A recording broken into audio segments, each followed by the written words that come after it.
Sound వస్తుందా? Bluetooth పెట్టుకున్నా. Right clarity ఉందిలే. ఉందా? ఓకే, మంచిది. మంచిదండి. మన ప్రభువును లోకరక్షకుడైన యేసుక్రీస్తు ప్రభు నామములో వందనాలు. కూడి వచ్చిన ప్రతి ఒక్కరు కూడా గమనించాలి. ప్రతిరోజు కూడా మనం వాక్యాన్ని వింటున్నాము. అనుదినము కూడా వాక్యములో చాలా చురుకుగా ఉంటున్నాం. ప్రతిరోజు ఒక్కొక్కరు ఒక్కొక్క అంశాన్ని చెబుతూ మనల్ని హెచ్చరిస్తున్నారు. కానీ ఎక్కడో మిస్ అవుతుంది, ఎక్కడో తప్పిపోతున్నాం, ఎక్కడో నిర్లక్ష్యం చేస్తున్నాం. ఎందుకు ఇంత నిర్లక్ష్యము? మనకి సరైన అవగాహన ఎక్కడో తప్పిపోతుంది అనేది నాకు ఆలోచన వచ్చింది. అందుకని ప్రార్థన చేసుకొని మనం వాక్యానికి వెళ్ళిపోతుంది. కళ్ళు మూసుకొని చిన్న ప్రార్థన. మహాపరిశుద్ధుడైన దేవా, మీ ఘనమైన పాదాలకు నమస్కారములు. ఈ యొక్క ఉదయకాల సమయం అందే నా ప్రభా, మరి మిమ్మల్ని ఆరాధించడానికి ఇచ్చిన అవకాశాన్ని బట్టి వందనాలు, స్తోత్రాలు. చెప్పుతున్న నాకును, వింటున్న మీ పిల్లలకును మీరు తోడుగా నడిపించి, వినేటువంటి చెవులను, గ్రహించేటువంటి మనసును దయచేయండి నాయన. మరి భయము భక్తి కలిగి జీవించడానికి ఈ లోకము శాశ్వతము కాదని, ఈ లోకాన్ని వదిలేసిన మరుక్షణమే ఎక్కడ పోతాడో ఖచ్చితంగా ప్రతి ఒక్కరు కూడా తెలుసుకోవాలి. ప్రతి మనిషి కూడా దానిపైన అవగాహన కలిగి ఉండాలని మీ మాటలు వివరించుచునగా మీ జ్ఞానం దయచేస్తారని యేసుక్రీస్తు అత్యశ్రేష్టమైన నామములో అడిగి వేడుకుంటున్నా పరమ తండ్రి, ఆమేన్. మంచిదండి.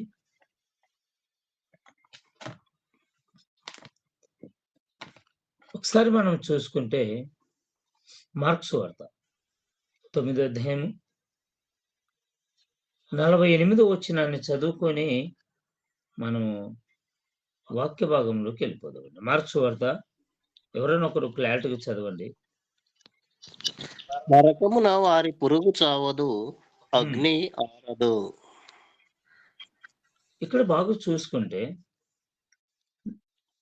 నరకమున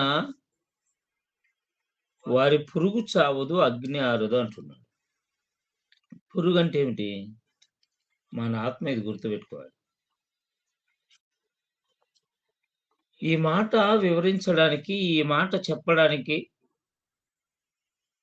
ఈ మాటలు మనకు అందించడానికి ఎంతో మంది ప్రయాసపడ్డారు, కష్టపడ్డారు, ప్రాణాలను వదిలేశారు, కుటుంబాలను వదిలేశారు. వాక్యాన్ని చదివే ప్రతి ఒక్కరూ, వినే ప్రతి ఒక్కరూ ఇది గుర్తుపెట్టుకోవాలి. వాక్యము ఫ్రీగా వచ్చింది కాదు. ఇప్పుడు మన చేతికి ఫ్రీగా అందిందని నిర్లక్ష్యం చేస్తున్నాం మనం. కానీ ఫ్రీగా వచ్చింది మాత్రం కాదు. ఎంతో మంది తమ ప్రాణాన్ని త్యాగం చేస్తే, ఎంతో మంది తమ ప్రాణాన్ని పణంగా పెట్టి రక్తాన్ని చిందిస్తే అప్పుడు మన దాకా వచ్చింది ఇది. మరి మనకెందుకు ఇంత నిర్లక్ష్యము? ఇంతమంది సేవ చేసిన ప్రతి ఒక్కరూ ఈ యొక్క బైబిల్ గ్రంథాన్ని, వాళ్ళ చరిత్రలు చదువుతున్నప్పుడు అందరూ పడ్డ కష్టం ఒకటే. మరణించిన మరుక్షణము ఎవరు కూడా నరకంలో పడకూడదని. అనుదినము వాక్యం వింటున్న మనము, అనుదినము చర్చికి వెళ్తున్న మనము ఎక్కడో మిస్ అవుతుంది. ఎందుకో తెలుసా? నిర్లక్ష్యం. ఏమవుతుందో చూద్దాం.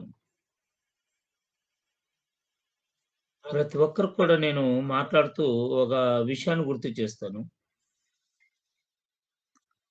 ఒక పుట్టిన పిల్లగాడు ఉన్నాడు అనుకోండి. సంవత్సరము గడిచే కొద్దీ ఏమైపోతుందంటే శరీరం ఎదుగుదలగా ఉంటుంది. శరీరం అనేది పెరుగుతుంది. ఎలాగైతే సంవత్సరానికి ఒక్కొక్క విధంగా అయి తను ఈ యొక్క భూమి పైన బలపడతాడో, శరీరమందు మనిషి ఎలాగైతే ఎదుగుతాడో ప్రతి ఒక్కరు కూడా ఆత్మలో కూడా ఎదగాలి. ఒకవేళ మన పిల్లలు ఎదక్కపోతే, మన పిల్లలు పెరగకపోతే మనం ఏం చేస్తాం తెలుసా? సంవత్సరం 2 సంవత్సరాలు చూస్తాం, మంచి మంచి ఆహారం పెడతాము, ఎప్పటికీ కూడా ఎదగడు అనే మనకు అనిపిస్తే వెంటనే డాక్టర్ గనపోయి చూపిస్తాం. ఏమంట? మా కుమారుడు ఎందుకు ఎదగతలేడు చూడండి. ఏమన్నా లోపముందా? ఆహారంలో లోపముందా? ఎందుకంటే అది కంటికి కనిపిచ్చేది కాబట్టి ప్రతి ఒక్క శ్రద్ధ అనేది తీసుకుంటారు. మరి మనిషి ఈ శరీరంలో ఉన్నప్పుడు శరీరమును గురించి ఇంత జాగ్రత్తగా తీసుకుంటే, మనము చిన్నప్పుడు మొదలుకొని ఇప్పుడు వరకు ఎన్నో సార్లు వాక్యం విన్న మనము, ఎన్నో సార్లు వాక్యము చదివిన మనము, ఎన్నో సార్లు ప్రార్థన చేసిన మనము, మన ఆత్మ అనేటువంటిది ఎంతవరకు ఎదిగింది? ఎంతవరకు బలపడింది? అంచెలంచెలుగా మనిషి ఈ భూమి మీద కడప కనబడుచున్న దాని గురించి కేవలము ఈ భూమి మీద కొద్ది రోజులు, మహా అంటే 60, 70 సంవత్సరాలు, 80 సంవత్సరాలు. 60, 70 సంవత్సరాలే ఎక్కువ. శరీరంలో బలమున్నంత వరకే మనిషి బ్రతకాలని కోరుకుంటాడు. ఆ తర్వాత నీవు 100 సంవత్సరాలు బ్రతికినా, ఆ బ్రతుకు మీద విసుగొస్తుంది. ఎందుకో తెలుసా? శరీరము సహకరించక, చెప్పిన మాట పిల్లలు వినక, సమయానికి తిండి పెట్టక, తినింది సమయానికి అరక్క, మనిషి ఈ భూమి మీద ఉన్నప్పుడు ఏం చేస్తాడంటే, బ్రతికినా వేస్టు అనుకుంటాడు. ఈ 60, 70 సంవత్సరాలు దీని గురించి ఇంత జాగ్రత్తలు తీసుకుంటాడు. కొంతమంది సాక్ష్యాలు చూడండి. ఒకప్పుడు మాకు తిన్నీకి లేకుండండి. సుగ్గిలు తిరుగుతుంటిమి. ఎన్నో ప్రాంతాలకి తిరిగి, కూటికి మాత్రమే పని చేశాము. కేవలం తిన్నీకి మాత్రమే గాసాలు ఉన్నాము. మా పరిస్థితి మా పిల్లలకి రాకూడదని, ముందు ఇలాంటి దినాలు ఉండకూడదని మేము కష్టపడ్డామండి. ఈరోజు దేవుడు మాకి అన్నం ఇచ్చాడండి. మంచి ఇల్లు కట్టుకున్నాము, కారు తెచ్చుకున్నాము, గాడి తెచ్చుకున్నాము, చేను కొనుక్కున్నాము, బోరేసుకున్నాము. ఇలా అనేక విధాలుగా మనిషి ఏం చేస్తాడంటే, ఎదిగి చూపిస్తాడు. లేక ఆ ఎదగడానికి రాత్రి పగలు కష్టపడతాడు. మంచిదే. ఈ శరీరాన్ని పెంచుకుంటున్నావు మంచిదే. నీ ఆస్తులు పెంచుకుంటున్నావు మంచిదే. కంటికి కనపడే వాటి గురించి ఎదుగుదల కాలేదు అని నీవు ప్రయాసపడి రాత్రి పగలు కష్టపడి వాటిని నీవు అంచెలంచెలుగా ఎలాగైతే పోగు చేసుకుంటావో, ఒక్కసారి ఆత్మను గురించి కూడా అడగండి. ఒక్కసారి ఆత్మ గురించి కూడా చాలా జాగ్రత్త పడాలి. నేను ఇన్ని సంవత్సరాలుగా వాక్యాన్ని వింటున్నాను గదా! ఇన్ని సంవత్సరాలుగా వాక్యాన్ని చదువుతున్నాను గదా! నాలో మార్పొచ్చిందా? నేను ఎదిగానా? ఎలాగైతే కనపడుచున్న శరీరము ఎదిగి, బలపడి నేను పని చేయగలుగుతున్నానో, ఎలాగైతే నా ఆర్థిక స్థితిని నేను మెరుగుపరుచుకొని, ఈరోజు నేను ఒకరికి ఇచ్చేలాగా బ్రతికానో, అలాగనే నా ఆత్మ కూడా బలపడి, స్థిరపడి, కన్ను మూసిన మరుక్షణమే నా తండ్రి దగ్గరికి పోతుందన్నటువంటి నమ్మకం మనకుందా? ఇలా లేకపోతే జాగ్రత్త. మనం చర్చ్‌కు వస్తున్నామంటే ఎందుకో తెలుసా? టైమ్ పాస్‌కి గాదు. మన రోగాలు పోవడానికి మాత్రం కాదు. ఆస్తులు సంపాదించుకోవడానికి, ఈ శరీరంలో ప్రాణముని నిలబెట్టుకోవడానికి మాత్రమే కాదు. ప్రతి ఒక్కరికి నేను చెప్తున్నా, దేవుని నమ్మితే, మరొకసారి చెప్తున్నా, దేవుని నమ్మితే, చనిపోయిన తర్వాత నేను నా ఆత్మ నరకములో పడకూడదు, అలా ఉంటాను, ఆ జాగ్రత్తలు తీసుకుంటాను అంటేనే దేవుని నమ్మాలి. ఈ కంటికి కనపడే ఆరోగ్యమైనను, తిన్నిక తిండైనను, కట్టుకునే బట్టయినను ప్రతిది దేవుని నమ్మిన ఇస్తాడు, నమ్మకపోయిన ఇస్తాడు. మన శరీరంలో బలమున్నంత వరకు మనం పని చేస్తే ప్రతిదీ వస్తది. ఇది గుర్తుపెట్టుకోవాలి. ఒకసారి చూద్దామండి. మొదటి తెస్సలోనికంటే రాసినటువంటి పత్రిక ఒకసారి చూద్దామండి. తెస్సలోనికీయులకు రాసినటువంటి మొదటి పత్రిక. 4వ అధ్యాయం 7వ వచనం ఒకసారి చూద్దామండి. పరిశుద్ధులగుటకే దేవుడు మనలను పిలిచెను గాని హ్మ్. హ్మ్. అపవిత్రులుగా ఉండుటకు పిలువలేదు. ఏమంట? మనం వాక్యములోకి వచ్చాము. ఈరోజు దేవుని నమ్ముకున్నాము. మనం క్రైస్తవులుగా ఉన్నాము అంటే ఎందుకో తెలుసా? కేవలము పరిశుద్ధులుగా అవుటకే, పరిశుద్ధులుగా ఉండడకే. ఎందుకు పిలిచాడు? ఈ లోకంలో ఆస్తి సంపాదించుకోవడానికి, ఆరోగ్యాన్ని సంపాదించుకోవడానికి, ఈ లోకంగా పేరు సంపాదించుకోవడానికి దేవుడు మనల్ని పిలవలేదు. ఆయన పిలిచిన పిలుపేంటో తెలుసా? నీవైనా, నేనైనా పరిశుద్ధంగా బ్రతకడానికి మాత్రమే. పరిశుద్ధులుగా జీవించడానికి మాత్రమే. మరి ఎలా బ్రతుకుతున్నాము? మనిషి బ్రతికేంటి? మనిషి ఒంటరిగా ఉన్నప్పుడు ఏదై ఉంటాడో అదే జాగ్రత్త. 10 మందిలో ఉన్నప్పుడు నీవు కపట నాటకం చూపించొచ్చేమో. 10 మందిలో ఉన్నప్పుడు నిన్ను నీవు 10 మందిలో మంచిగా జేసుకోవడానికి, లేక 10 మందిలో మంచోడు అనిపించుకోవడానికి నీవు ఒకవేళ 10 మంది కళ్ళు కప్పి మంచివాడుగా నటించొచ్చేమో కానీ, నీవు ఒంటరిగా ఉన్నప్పుడు నీవు చేసే ఆలోచనైనను, నీవు చేసే పనైనను ఏదైతే ఉన్నదో అదే రైట్. దానిని బట్టే దేవుడు మార్పులేస్తాడు. దానిని బట్టే దేవుడు ఏం చేస్తాడో తెలుసా? మన యొక్క ప్రతిఫలం ఇస్తాడు. మరేంటి? ఒకసారి చూద్దామండి. గలతీయులకు రాసిన పత్రిక 2వ అధ్యాయం 20వ వచనం ఒకసారి చూద్దామండి.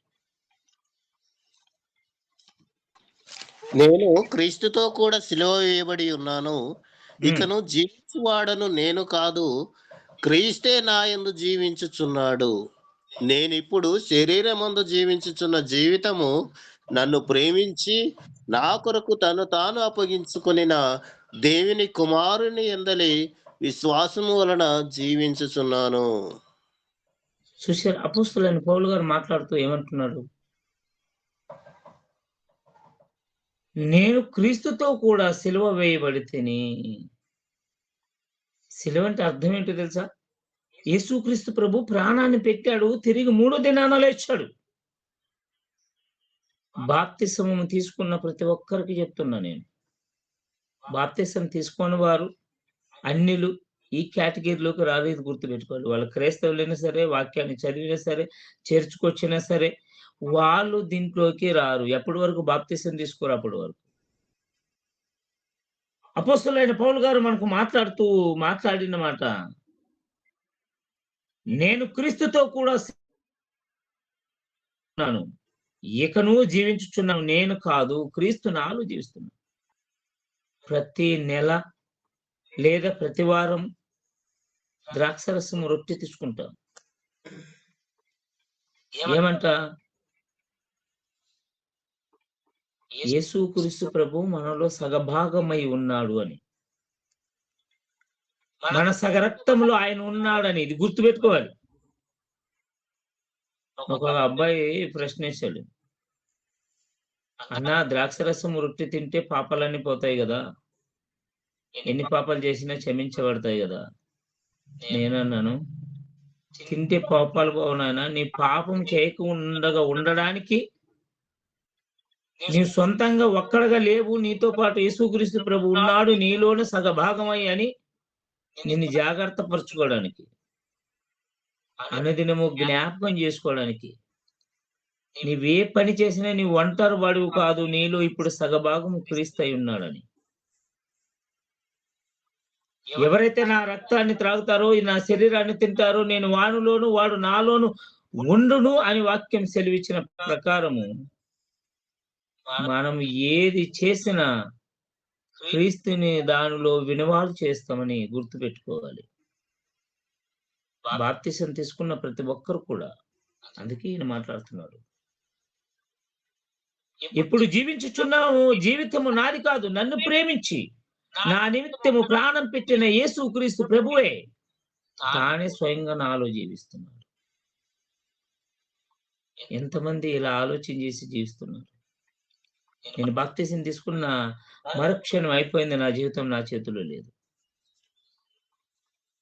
అప్పటి నుండి లెక్క వేరు, అంతకుముందు లెక్క వేరు. నేను ఎప్పుడైతే బాప్తిసం తీసుకున్నానో నాలో నేను లేను. ఎందుకో తెలుసా? నా పాత జీవితాన్ని పాతిపెట్టి నేను చనిపోయాను. ఇప్పుడు కొత్తగా జీవిస్తున్నాను. నేను అంచెలంచెలుగా నా ఆత్మలో ఎదిగి చూపించాలి.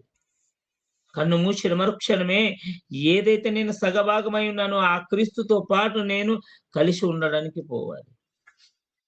ఒకసారి చూసుకుందామండి. ఇక్కడ వద్దామండి మళ్ళీ ఒకసారి. రోమీయులకు రాసిన పత్రిక 6 అధ్యాయం. రోమీయులకు రాసిన పత్రిక 6 అధ్యాయం. 1, 2, 3 వచనాల్లో ఉంటది చూడండి.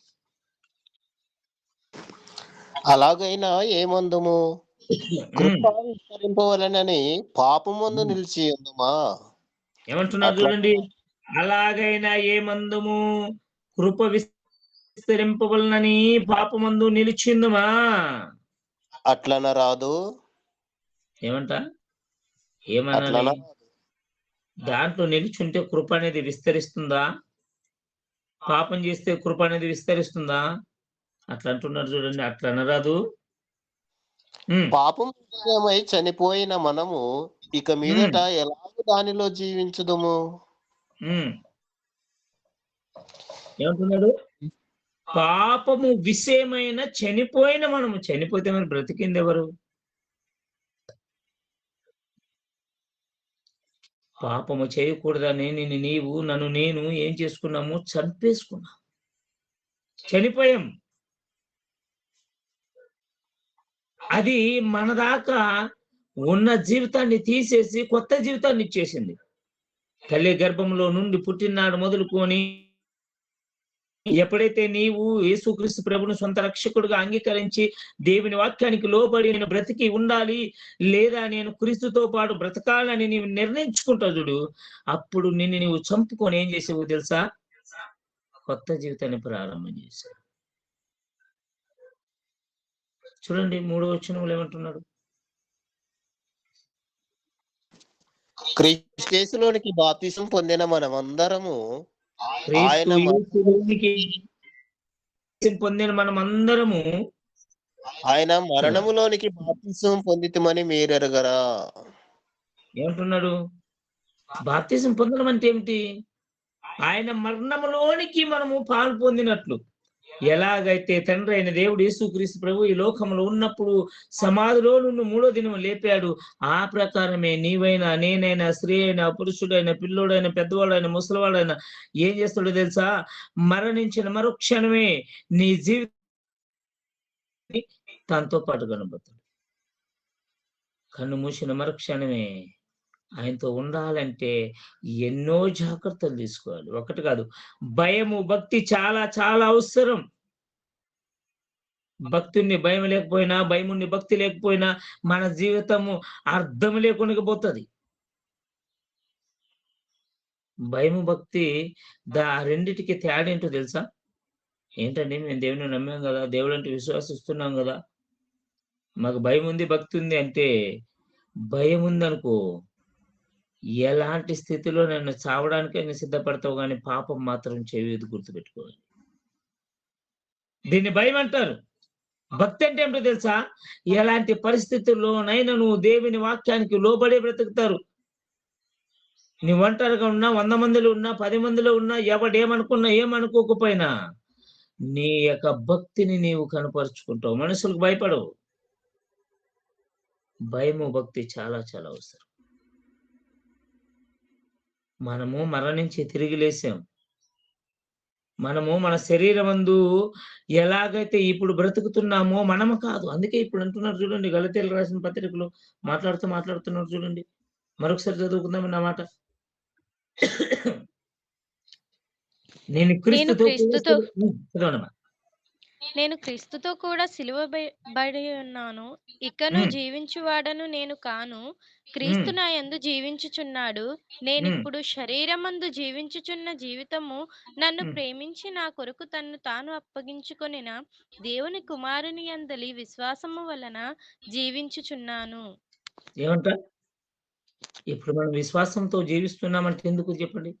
బాప్తిసం తీసుకున్నాం కాబట్టి, మనమల్ని మనము చంపుకున్నాం కాబట్టి, మన పాత జీవితాన్ని పాతి పెట్టాము కాబట్టి, ఆయన అంటున్నాడు, ఇప్పుడు జీవించుచున్న జీవితం నాది కాదు. ఆ పౌలు గారు మాత్రమే కాదు, క్రైస్తవుల్లో ఉన్న ప్రతి ఒక్కరు, స్త్రీ అయినా పురుషులైనా గుర్తుపెట్టుకోవాలి. మీరు బాప్తిసం తీసుకున్నారంటే మీలో సగభాగము ఆయనై ఉన్నాడు కాబట్టి, మీ జీవితం మీ చేతుల్లో లేదు. నా జీవితం నా చేతిలో లేదు. అంటే ఇప్పుడు మనం ఎంత జాగ్రత్తగా ఉండాలి.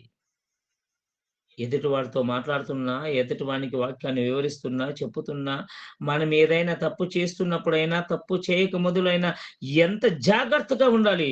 మనం ఏ తప్పు చేసినా మనలో క్రీస్తున్నాడని మాత్రం ఖచ్చితంగా గుర్తుపెట్టుకోవాలి. నేను ఒంటరిగా ఉన్నాను గదా! చీకటిలో ఉన్నాను గదా! గదేసుకు తలుపులేసుకున్నాను గదా! పచ్చర ముచ్చుకున్నాను గదా! ఇలాంటి ఆలోచనలు ఎవరు పెట్టుకోవద్దండి. నా మనసులో అనుకున్నాను గదా! అవతల వాళ్ళకి ఎలా తెలుస్తుందని ఎప్పుడు కూడా ఆలోచన చేయొద్దండి. హృదయాన్ని ఎరిగిన దేవుడు మనం మాట్లాడే ప్రతిదాన్ని బయటపెడతాడు. కింద చూడండి 21 వచనంలో. నేను దేవుని కృపను నిరర్థకము చేయను. హ్మ్. నీతి ధర్మశాస్త్రము వలనైతే ఆ పక్షమందు క్రీస్తు చనిపోయినది నిష్ప్రయోజనమే. ఏమంటున్నాడు? నేను నీతిని వ్యర్థపరచను. వేస్ట్‌గా వాడుకోను. నేను నీతికి చెడు మార్గములోకి నడిపించను. అలా చేస్తే యేసుక్రీస్తు ప్రభువు ఈ లోకానికొచ్చి చనిపోయడం వ్యర్థమైపోతుంది. ఆయన ఎందుకు చనిపోయాడు?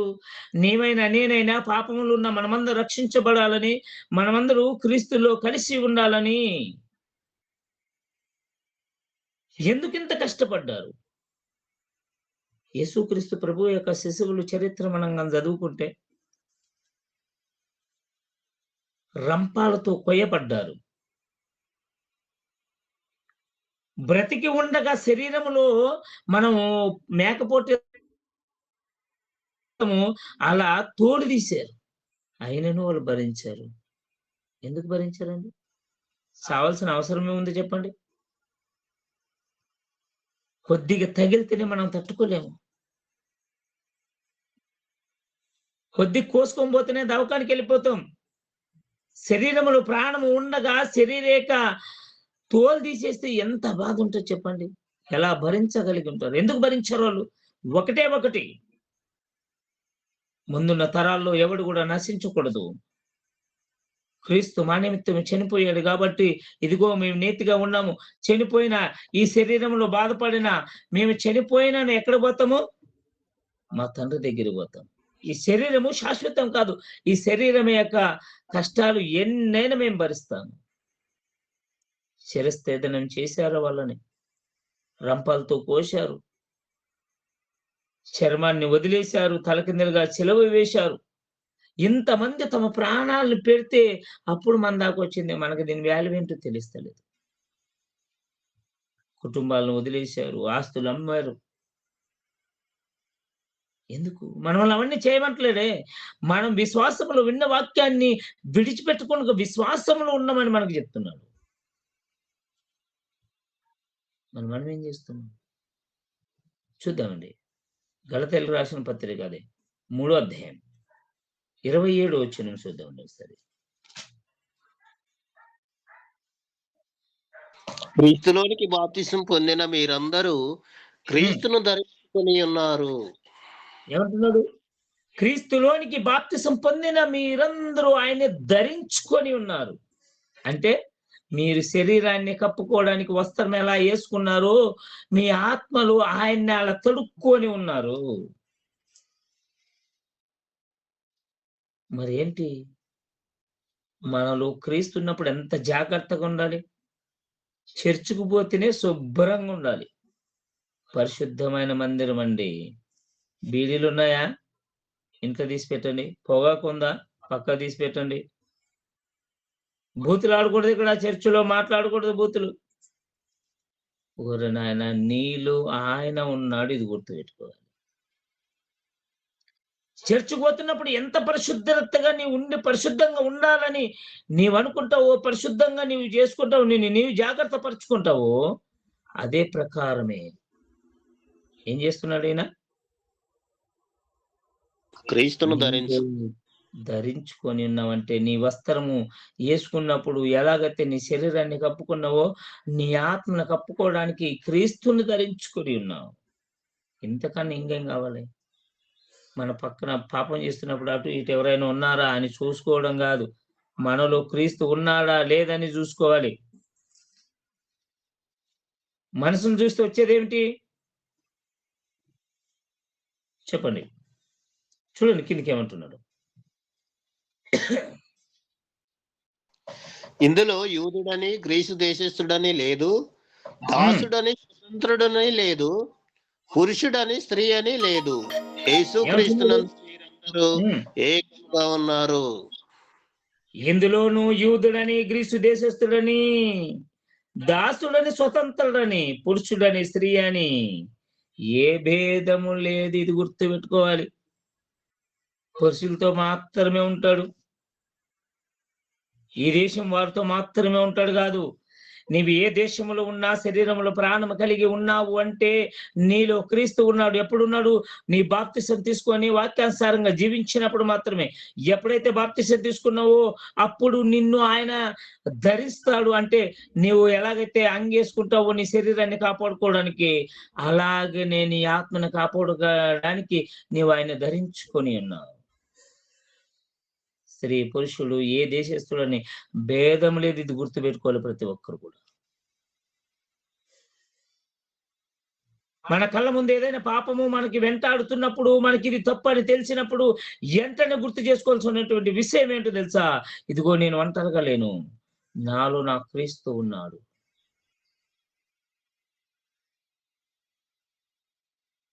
ఎందుకు బాప్తిస్మము? మనమల్ని ఆయన సురక్షితంగా ఉంచడానికి. ఆ సురక్షతలో మనం ఉంచి మరణించిన మరుక్షణమే నీవు ఈ లోకంలో ఎన్ని కోట్లు సంపాదించినా, ఎంత మందిని సంపాదించుకున్నా, ఏది సంపాదించుకున్నా ఆఖరికి శరీరంలో ప్రాణం ఉన్నంత వరుసకు మాత్రమే అవి పనికొస్తావు. కానీ ప్రాణాన్ని వదిలేసిన మరుక్షణమే ఈ లోకంలో వాటిని వదిలేసి వెళ్ళిపోతుంది. ఒక్కటి కూడా పనికిరాదు నీకు, ఒక్కటి కూడా నీ ఎంట రాదు, ఒక్కటి కూడా నీతో పాటు రాదు. మరెందుకు ఇంత ప్రయాసము? కంటికి కనపడే వాటి గురించి పరుగులాడుతున్నవే, కంటికి కనపడే వాటి గురించి నువ్వు ఎంతో జాగ్రత్త తీసుకుంటావే. ఎందుకు నా ఆర్థిక పరిస్థితి మెరుగుపడతలేదు? ఎందుకు నేను ఎంత పని చేసినా ఒక్క రూపాయి కూడా నా దగ్గర ఉండలేదు? ఎందుకు నా పిల్లలు ఇన్ని సంవత్సరాలు గడుస్తున్నా శరీరంలో ఎదగతలేరు? ఏ డాక్టర్ బాగా చూస్తున్నాడు, ఏ డాక్టర్ అలాంటి ఆపరేషన్ చేస్తున్నాడు, ఎలాంటి మందు ఇస్తాడని ఈ శరీరంలో కనపడేవి ఎదగకపోతే మనం ఎంత జాగ్రత్తలు తీసుకుంటామే. ఇన్నిసార్లు వాక్యాన్ని వింటున్న మనం ఎప్పుడైనా నా ఆత్మ బలపడిందా లేదా, నేను అంచెలంచెలుగా ఎదిగానా లేదా, నా శరీరం ఎలాగైతే పెద్దగవుతుందో ఆ ప్రకారం నా ఆత్మ ఎదిగిందా లేదా, నేను ఇంత వాక్యం వింటున్నది నాలో పని చేస్తుందా లేదని ఎప్పుడు చూసుకుంటారు? చనిపోయిన తర్వాత.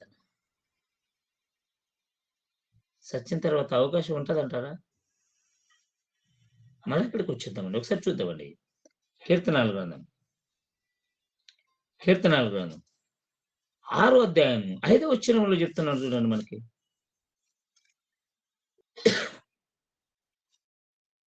దావీదు మహారాజు గారు మాట్లాడుతూ కీర్తనాల గ్రంథం చదవండి. మరణమైన వారికి నేను గూర్చిన జ్ఞాపకము లేదు. అమ్మ మీరు క్లారిటీ చదవండి, కట్ అవుతుంది. మరణమైన వారికి నిన్ను గూర్చిన జ్ఞానం లేదు. అన్న చదవండి. మరణమైన వారికి నిన్ను గూర్చిన జ్ఞానం లేదు, పాతాళములలో ఎవరు నీకు కృతజ్ఞతాస్తుతులు చెల్లించుదురు? ఏమంటున్నాడు ఈయన? అయ్యా దేవా, నా మాట విను, నన్ను కరుణించు, నా ప్రార్థన విను, నాకు జవాబు ఇవ్వు. ఎందుకు ఇవ్వాలి అంటే ఆయన మాట్లాడుతున్నారు చూడండి. మరణమైన వారికి నిన్ను గురించి జ్ఞాపకం లేదు. చనిపోయిన తర్వాత నీకు ఆయన ధ్యాసే ఉండడు. ఎందుకు ధ్యాస ఉండడు? నీకు ఆడ బాధపడడం తప్ప, ఏడవడం తప్ప ఇంకొక ధ్యాస ఉండదు. పాతాళములో ఎవరు నిన్ను స్తుతించదురు? పాతాళానికి వెళ్ళిపోయిన తర్వాత స్తుతించే అవకాశమే లేదు. ఏమి ఏడవాలన్నా ఇప్పుడే ఏడవాలి. నువ్వేది అడగాలన్నా ఇప్పుడే అడగాలి. నువ్వేది చేయాలన్నా గుర్తుపెట్టుకో, ఈ శరీరములో ప్రాణము కలిగి ఉన్నప్పుడు మాత్రమే అవకాశం. ఒకసారి శరీరాన్ని ఆత్మ వదిలేసిందా, నీ జీవితం నీ చేతిలో లేదు. నీవు అనుకున్నట్టు బ్రతకలేవు. శరీరంలో ఉన్నప్పుడు నీవు ఎట్లా అనుకుంటే అట్లా బ్రతకచ్చు. ఎందుకంటే దేవుడు నీకైనా నాకైనా స్వేచ్ఛ ఇచ్చేసాడు. నీ ఇష్టానుసారంగా బ్రతకము నాయన. కానీ తీర్పు ఉందని మాత్రము మరవద్దు. ఆ క్షణాన్ని ఎక్కడ పోతావు ఒకసారి ఆలోచన చేసుకో. ఏం తక్కువైంది? దావీదు మహారాజుకి ఏం తక్కువైందా? రాజు ఆయన శాసిస్తే ఏదైనా ఆయన పాదాల దగ్గరికి వస్తుంది. ఆయన ఏది చెప్తే అదే నడవాలి. అలాంటి వాడు మాట్లాడుతున్నాడు చూడండి. మరణమైన వారికి నేను గురించి జ్ఞాపకం లేదు, పాతాళములో ఎవరు నీకు కృతజ్ఞతాస్తుతులు చెల్లించుదురు. చూడండి ఇప్పుడు 6వ వచనంలో చూడండి ఏమంటున్నాడు. 6వ వచనం చదవండి. మీరు అలర్ట్ గా ఉండాలి. నిద్రపోతున్నారు. నేను మూలుగుచు అలసి ఉన్నాను. ప్రతి రాత్రియు కన్నీరు విడ్చుచు నా పరుపు తేలజేయుచున్నాను. నా కన్నీళ్లు చేత నా పడక కొట్టుకొని పోవుచున్నది. విచారము చేత నా కనులు గుంటలు పడుచున్నవి. నాకు బాధ కలిగించు వారి చేత అవి చివికి ఉన్నవి. చాలా ఏమంటున్నాడైనా? ప్రతి రాత్రి కన్నీళ్లు విడిచుచు ప్రార్థన చేస్తున్నాడు. ఏం అవసరం వచ్చింది కన్నీళ్లు కాల్చడానికి? మామూలు కాదు. మనం కన్నీళ్లు కాలిస్తే మన చెంపలు కూడా నానవు. నా పరుపు నానిపోతుంది, తేలజేయుచున్నాను అని చెప్పేసి నా కన్నీళ్ళ చేత నా పరుపు కొట్టకపోతుంది. ఇలా ఎందుకు? నేను రాజు కదా, ఏ తప్పు చేయకూడదని. ఏ తప్పు మార్గంలో మీరు పెట్టుకుంటారా? ఎవరు పక్కన ఏమంటున్నాడు? ఎవరు కూడా తప్పు చేయకూడదని, ఎవరు కూడా ఈ యొక్క లోకంలో ఉన్నప్పుడు దేవుణ్ణి మర్చిపోకూడదని ఆయన మాట్లాడుతూ ఏమంటున్నాడు తెలుసా? ప్రతి రాత్రి కన్నీళ్లు విడిచి. మనం ఎప్పుడు కన్నీళ్లు కలుస్తాం తెలుసా?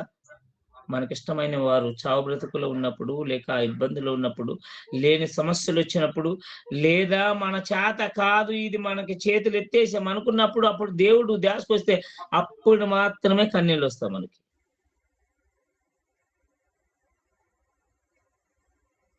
అయ్యా నా ఆత్మను బలపరచు, నీవు సిద్ధపరిచిన రాజ్యానికి నేను రావాలంటే ఏం చేయాలి? ఏదైనా నా వల్ల తప్పు జరుగుతుందా? నేను నా ఆత్మీయతలో ఎంత ఎదుగుతున్నాను, నేను నా ఆత్మీయతలో ఎంత బలపడుతున్నాను, నా శరీరంలో కంటి కనపడుతున్నా, నేను ఎన్నో సంపాదించుకున్నా, ఒక రాజ్యానికి రాజైనా నన్ను సుఖంగా ఉందాం అనుకున్నాడు ఆయన. ఒక దేశానికి రాజైన కూడా ఆయన ఎంతో బాధపడ్డాడు తన ఆత్మని రక్షించుకోవడానికి, తన ఆత్మని నరకంలో పారేయకూడదని.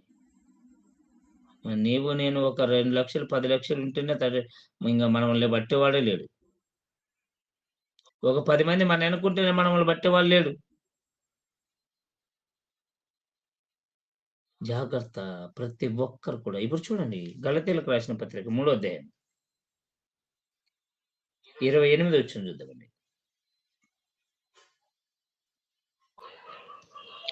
ఇందులో యూదుడనియు గ్రీస్తు దేశస్థుడనియు లేదు, దాసుడని స్వతంత్రుడని లేదు, పురుషుడని స్త్రీ అని లేదు, యేసుక్రీస్తునందు మీరందరూ ఏకముగా ఉన్నారు.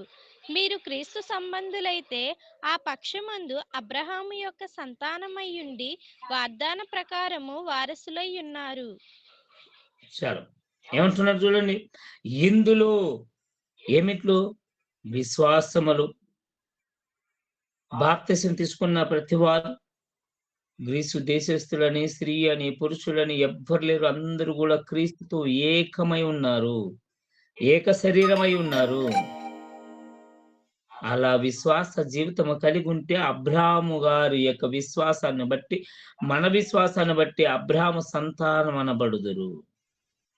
ఉన్నామలా? మన ఆత్మని రక్షించుకుంటున్నామా? మన ఆత్మని బలపరుచుకుంటున్నామా? మన ఆత్మని మనము ఎదుగుదల చేసుకుంటున్నామా? లేదా మన ఇష్టానుసారంగా ఉంటున్నామా? ఈ లోకంలో ఎలా ఉంటున్నాం? మనం ఏ జాగ్రత్తలు తీసుకుంటున్నాం? చర్చికి పోతున్నప్పుడు శుభ్రంగా మంచి సబ్బు పెట్టి కడిగి పౌడర్ వేసుకొని, లేదా ఏదైనా చెత్త చెదారం ఉంటే ఇంట్లో పారేసి మంచి డ్రెస్ వేసుకొని, నేను చర్చికి పోతున్నా, పరిశుద్ధ మందిరానికి పోతున్నా, దేవుడు అక్కడ ఉంటాడు కాబట్టి నేను పోతున్నాని ఇలాంటి జాగ్రత్తలు తీసుకుంటారా? దేవుడు మందిరంలో కాదు, మనలో ఉంటాడు. మనల్ని ధరించి ఉంటాడు. అట్లయితే మనం ఎన్నిసార్లు పరిశుద్ధంగా ఉండాలి. మనము మాట్లాడే ప్రతి మాట కాడ ఎంత జాగ్రత్తగా ఉండాలి. మనం చేసే ప్రతి పని కాడ ఎంత జాగ్రత్తగా ఉండాలి. ఎందుకో తెలుసా? మన లోపల క్రీస్తు ఉన్నాడు కాబట్టి. చూడండి, మొదటి కొరింథీయులకు రాసిన పత్రిక 3వ అధ్యాయం 16 వచనంలో చెప్తున్నాడు చూడండి, ఏమంటున్నాడు? కొరింథీయులకు రాసిన మొదటి పత్రిక 3వ అధ్యాయం 16 వచనంలో మీరు పౌలు గారు దేవుని ఆలయమై ఆలయమై ఉన్నారు. ఉన్నారనియు ఉమ్, మీరు దేవుని ఆలయమై ఉన్నారనియు దేవుని ఆత్మ మీలో నివసించుచున్నాడనియు మీరెరుగరా? ఏమంటున్నాడు? ఎవడైనా మీరు దేవుని ఆలయమై ఉన్నారని, దేవుని ఆత్మ మీలో నివసించుచున్నదని మీకు తెలియదా? ఎవరు చెప్పలేదా? ఎవరు చెప్పలేదా? లేదండి, చర్చిలో ఉన్నాడు. ఎక్కడ సభలు పెడితే సభలో ఉన్నాడు. ఎక్కడ 2, 3 కూడుంటే ఆడ మాత్రమే ఉన్నాడు. ఇలాంటి ఆలోచనలు మాత్రమే కలిగి ఉన్నారా? మనము దేవునికి మందిరము. మనలో నివాసం ఉంటాడు. మనల్ని ధరించుకొని ఉన్నాడు. మన లోపల ఉన్నాడు. మనము ఈ ద్రాక్షరసము రొట్టె తీసుకుంటున్నామంటే అర్థం ఏమిటో తెలుసా? మనలో సగభాగం ఆయనై ఉన్నాడు. మనం చనిపోయి తిరిగి లేచాం కాబట్టి ఇప్పుడు జీవించుచున్న జీవితం మనది కాదు. మనం వాళ్ళ ప్రేమించి ఆయన రక్తాన్ని పెట్టి తన శరీరాన్ని నలగొట్టి మనకిచ్చాడు కాబట్టి మనలో ఆయన ఉన్నాడు అని ఎంత జాగ్రత్తగా తీసుకోవాలి. పక్కన ఎవరైనా ఉంటే తప్పు చేయడానికి ఎంత భయపడతాం మనం.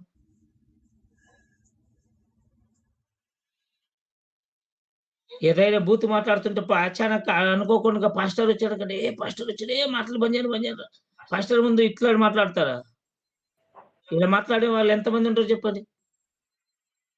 ఈ శరీరంలో ఉన్న మనుషులకి ఎంత భయపడి నీవు జాగ్రత్తలు తీసుకుంటే,